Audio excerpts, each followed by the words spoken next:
Episode 89ல பார்த்தீங்கன்னா, இந்த boys versus girls அந்த கிரிக்கெட் மேட்ச் தாங்க ஸ்டார்ட் ஆகுது. அண்ட் அதில பார்த்தீங்கன்னா, ஃபர்ஸ்ட் கேர்ள்ஸ் வந்து டாஸ வின் பண்ணிடுறாங்க. அண்ட் ஃபர்ஸ்ட் பவுலிங் அப்படிங்கிற மாரி சூஸ் பண்ணிடுறாங்க.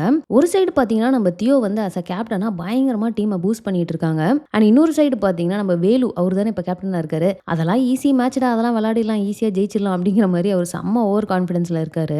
மாதையனும் பார்த்தீங்கன்னா, அஸ் அ கேப்டனா இப்ப நீ வந்து டீம பூஸ்ட் பண்ணணும்டா, கொஞ்சம் அந்த பெப் டாக்லாம் குடு, பேசு, கான்ஃபிடன்ஸ் குடு அப்படின்றாரு. டேய் அதெல்லாம் ஒண்ணும் தேவையில்ல, இதெல்லாம் அசால்ட்டா ஜெயிச்சிடலாம் அப்படிங்கிற மாரி செம்ம ஓவர் கான்ஃபிடென்ட்டா இருக்காரு.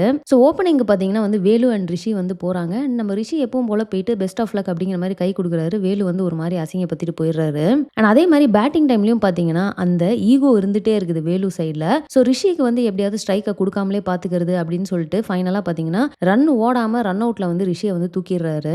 நெக்ஸ்ட் பார்த்தீங்கன்னா, பாண்டு உள்ள வராரு. அண்ட் அவருக்கு வந்து இவ்வளவு நேரம் பார்த்துட்டு இருந்தார் இல்லையா? ஸோ அவருக்கும் வேலு மேல வந்து பயங்கரமான அந்த ஒரு கோவம் இருக்குது. ஸோ இவர் என்ன பண்றாரு அப்படின்னு பார்த்தீங்கன்னா வந்து சுத்தமா வேலுக்கு ஸ்ட்ரைக்கே குடுக்காம வந்து எய்தர் டாட் பால் இல்ல பவுண்டரி அப்படின்னு சொல்லிட்டு நின்ன இடத்துலயே வந்து ஆடிட்டு இருக்காரு. ஸோ இங்க இதுக்குள்ளார இவ்வளோ கன்ஃபியூஷன் நடந்துட்டு இருக்கு தெரியுமா? ஸோ இதெல்லாம் பார்த்துட்டு பின்னாடி நம்ம ரங்கன் வந்து ஒரு ஸ்மைல் ஒன்று கொடுப்பாரு சர்க்காஸ்டிக்கா. அது வந்து செம்மையா இருக்கும் நீங்க வந்து பாக்குறப்போ. அதே மாதிரி பவுலிங்லயும் பாத்தீங்கன்னா நம்ம கல்யாணி, தங்கம், தியோ அப்படின்னு சொல்லிட்டு மாத்தி மாத்தி போட்டுட்டு இருக்காங்க. பட் இவங்க ஓரளவுக்கு வந்து ஈஸியாவே ஹேண்டில் பண்ற மாதிரி தான் காட்டியிருப்பாங்க. இதுல என்ன அப்படின்னு பாத்தீங்கன்னா நம்ம மணி வந்து பேட்டிங்க்கு வராரு அண்ட் தங்கம் வந்து பவுலிங் போடுறாங்க. ஸோ ஒரு பீக் ஈகோ கிளாஷா இருக்கும் ரெண்டு பேருக்கும். பயங்கரமா மாத்தி மாத்தி முறைச்சுப்பாங்க. ஃபர்ஸ்ட் பால் பார்த்தீங்கன்னா வந்து டாட் பால் ஆயிருது. ஆனா அதுக்கப்புறமா நம்ம மணி வந்து வெறிய ஏத்தி எல்லாத்தையும் தூக்கி அடிச்சிட்டு இருக்கிறாரு. அப்பதான் நம்ம ரங்கன் பார்த்தீங்கன்னா தங்கம்மை கூப்பிட்டு நான் எமோஷன்ஸை கிரவுண்டுக்குள்ள கொண்டு வரக்கூடாதுன்னு நிறைய வாட்டி சொல்லியிருக்கேன்ல. அவன் எப்படி அடிக்கிறான் என்ன பண்றான்றதை ரீட் பண்ணி நீ பவுல் பண்ணு அப்படிங்கிற மாதிரி ஒரு அட்வைஸ் கொடுக்குறாரு. இந்த கேப்ல பார்த்தீங்கன்னா ஆப்போசிட்ல ஜாக்கி தான் நின்றுப்பாரு. ஸோ ஜாக்கி அண்ட் மணி இன்னமும் அந்த ஈகோலே தான் ஓடிட்டு இருக்கும். மணி வந்து ஜாக்கிட்ட போயிட்டு என்ன நீங்க ஒழுங்கா ஸ்ட்ரைக்கே கொடுக்க மாட்டீங்க, அடிக்கிற பால்லாம் ஏன் அடிக்க மாட்டீங்க அப்படின்னு கேட்டதுக்கு ஆமாண்டா உன்னோட கேர்ள் ஃப்ரெண்ட் தங்கம் அவ உனக்கு லூஸ் பாலா போடுவா, நீ எல்லாத்தையுமே தூக்கி அடிச்சிட்டு இருப்ப, உனக்கு என்னப்பா அப்படிங்கிற மாதிரி இவர் பேசுவாரு. ஓ அவங்க என்னோட கேர்ள் ஃப்ரெண்டுன்றனால தான் நான் இப்போ அடிச்சேன் அப்படின்ற மாதிரி மறுபடியும் மணிக்கு ட்ரிகர் ஆயிரும். ஸோ இவங்களுக்குள்ளார இந்த ஒரு எப்பெல்லாம் ஈகோ கிளாஷ் ஆகுதோ அப்பெல்லாம் அந்த டிஸ்ட்ராக்ஷன் வந்து கேர்ள்ஸ் டீம் பயங்கரமா யூஸ் பண்ணிக்கிற மாதிரி காட்டுவாங்க. ஸோ அதுக்கப்புறம் பார்த்தீங்கன்னா தங்கம் பயங்கரமா பவுல் பண்ணி மணியை வந்து சூப்பராக டேக்கிள் பண்ற மாதிரி காட்டியிருப்பாங்க. ஸோ இப்போ ஃபைனலாக பார்த்தீங்கன்னா பாய்ஸ் டீம் வந்து பேட்டிங்லாம் முடியுது அண்ட் அடுத்து கேர்ள்ஸ் டீம் வந்து பேட்டிங்க்கு ரெடி ஆகிட்டு இருக்காங்க. ஸோ அவங்களுக்குள்ள பார்த்தீங்கன்னா நம்ம ரங்கன் இருக்காரு இல்லையா? ஸோ அவரு தான் வந்து ஓப்பனிங்க்கு வர போறேன் அப்படிங்கிற மாதிரி சொல்வாரு.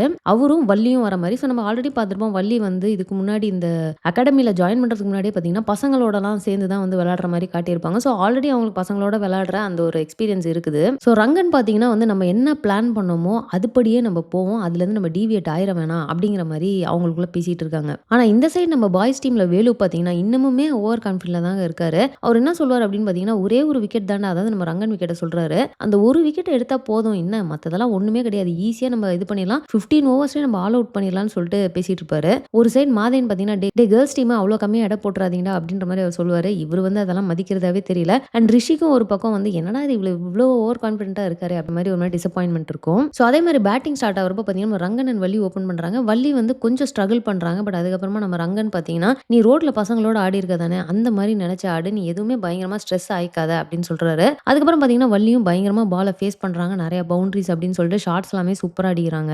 ரங்கன் சொல்லவே வேணாம், விட்டு விளாசிட்டு இருக்கிறாரு. ஸோ நடுவில் பார்த்தீங்கன்னா இந்த ட்ரிங்க்ஸ் பிரேக் வருது. அப்பதான் நம்ம பசங்களுக்குள்ளார வந்து இந்த ஈகோ தயவு செய்து தூக்கி போடுங்க, இல்லைனா வந்து இது வந்து ஒர்க் அவுட்டே ஆகாது. ஏன்னா அவங்க என்ன பண்றாங்க அப்படின்னு பார்த்தீங்கன்னா வேலு வந்து ஜூனியர்ஸ்க்கு பவுலிங்கே கொடுக்காம ஃபுல்லா வெறும் சீனியர்ஸே பவுல் பண்ண வைக்கிறாங்க. நம்ம பாண்டுலாம் பார்த்தீங்கன்னா பவர் பிளேல எனக்கு பவுலிங் கொடுங்க, நான் வந்து விக்கெட் எடுக்கிறேன் அப்படிங்கிறாரு. ஆனால் வந்து கொடுக்காம அவர் வந்து ஃபுல்லா சீனியர்ஸாவே வச்சு பவுல் பண்ணிட்டு இருப்பாரு.